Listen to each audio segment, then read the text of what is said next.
Vous vous souviendrez, la première ligne du credo des apôtres, « Je crois en Dieu le Père Tout-Puissant, Créateur du ciel et de la terre. » Il ne s'agit pas d'un sens vague, général, évolutionniste. Il s'agit de la création divine telle qu'elle est décrite dans la Bible.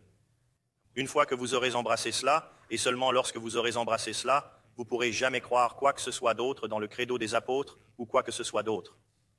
Dans l'ensemble du christianisme biblique et réformé, mais c'est ce que nous devons croire, nous et nos enfants et l'Église universelle fidèle, et que Dieu nous donne la grâce de tenir bon dans un jour mauvais. Amen.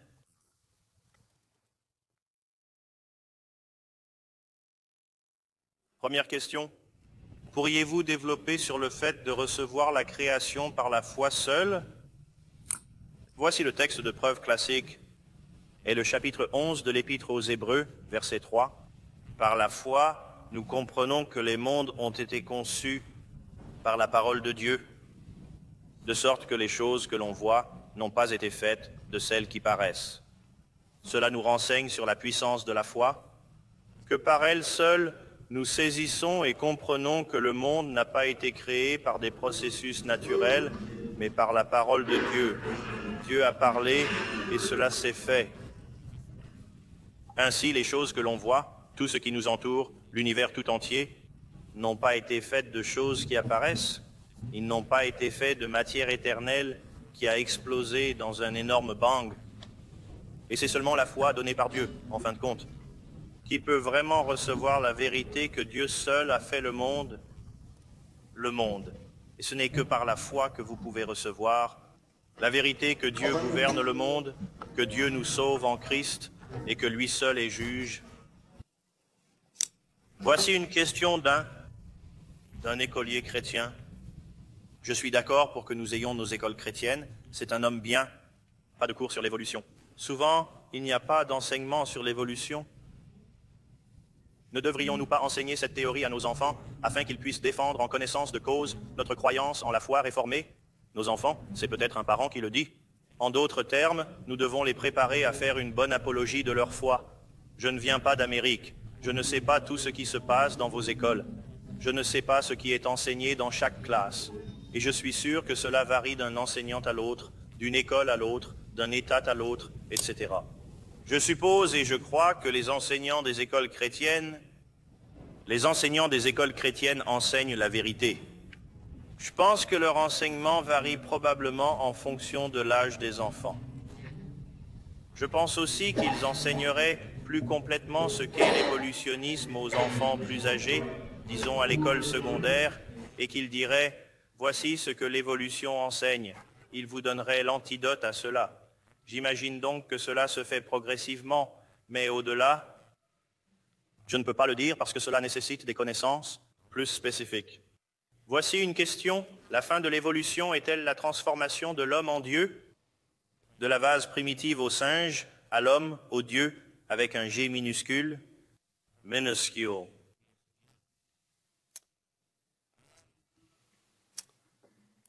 Ce que je peux dire en réponse à cette question, c'est que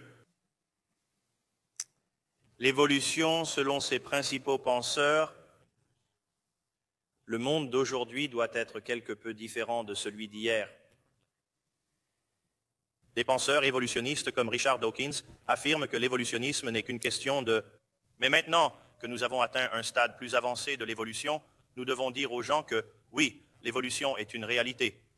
Nous devons dire aux gens que oui, c'est ainsi que nous en sommes arrivés là, mais que nous ne devons pas agir de la manière dont la théorie nous obligerait à le faire. » En fait, nous avons maintenant besoin de ce qui est, en fait, de l'ingénierie sociale pour former les gens à penser d'une bonne manière, bien que pour ma part, je ne vois pas comment l'athéisme ou l'évolutionnisme peuvent proposer une quelconque éthique, et je ne vois pas comment on peut obtenir une éthique contraire à l'évolutionnisme à l'intérieur de leur système, mais ils essaient de le faire. C'est ce qu'ils disent maintenant que nous avons beaucoup évolué. Nous pouvons accélérer l'évolution et l'orienter dans une direction légèrement différente et nous améliorer notre corps et notre esprit pour qu'en fin de compte, nous puissions parvenir à une sorte de meilleur, un état supérieur que tout comme nous sommes arrivés d'un point très bas, d'un point très bas, cette ligne, nous allons remonter, mais nous sommes maintenant au stade où nous pouvons aider l'évolution à faire de meilleurs êtres humains. C'est ce que je dirais en réponse à cette question. Cette question demande en résumé si Darwin s'est converti au christianisme avant sa mort.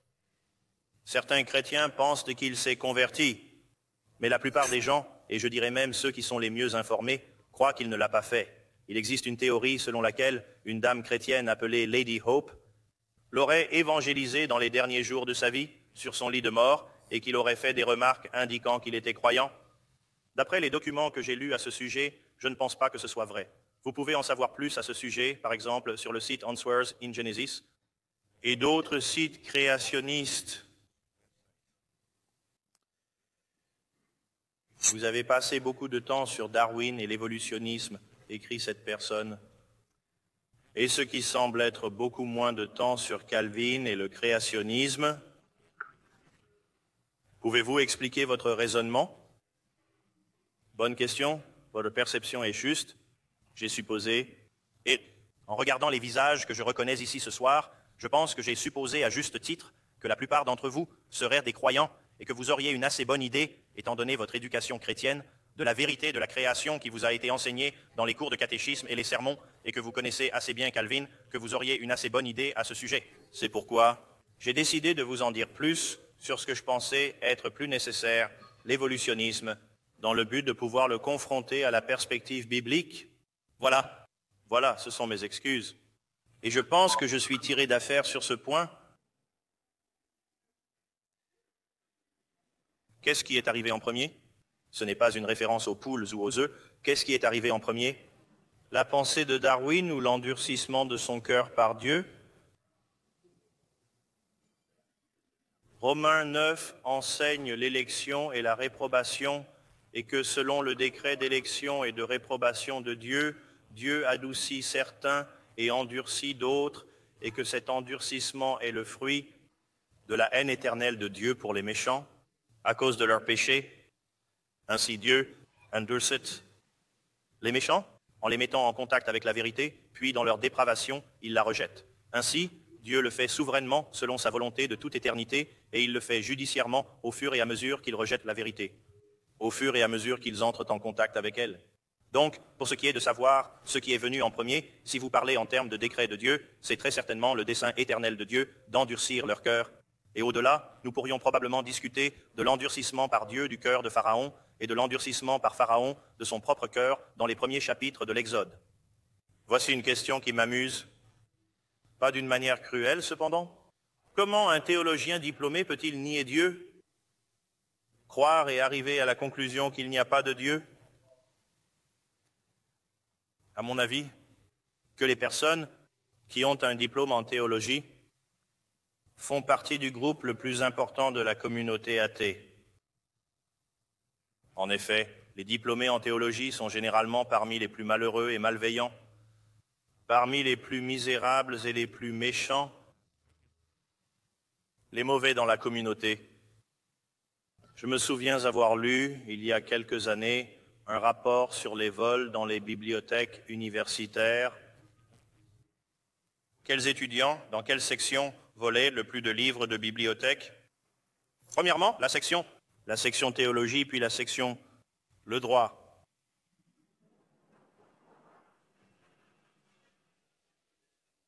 Lorsqu'ils sont confrontés à la vérité, ils deviennent plus forts. Mais aujourd'hui, dans la plupart des universités, les facultés de théologie enseignent le libéralisme. Si vous voulez que votre fils ou votre fille soit confronté à un monde théologique, envoyez-le là dans un séminaire où, pas notre propre séminaire protestant réformé, mais la plupart d'entre eux. Lorsque j'étais à l'université Queen's de Belfast, l'un de mes professeurs était un apostate de l'Église d'Irlande. Il est allé au séminaire de l'Église d'Irlande à Dublin, séminaire de Dublin, en République d'Irlande, en tant que chrétien professant, voulant devenir pasteur.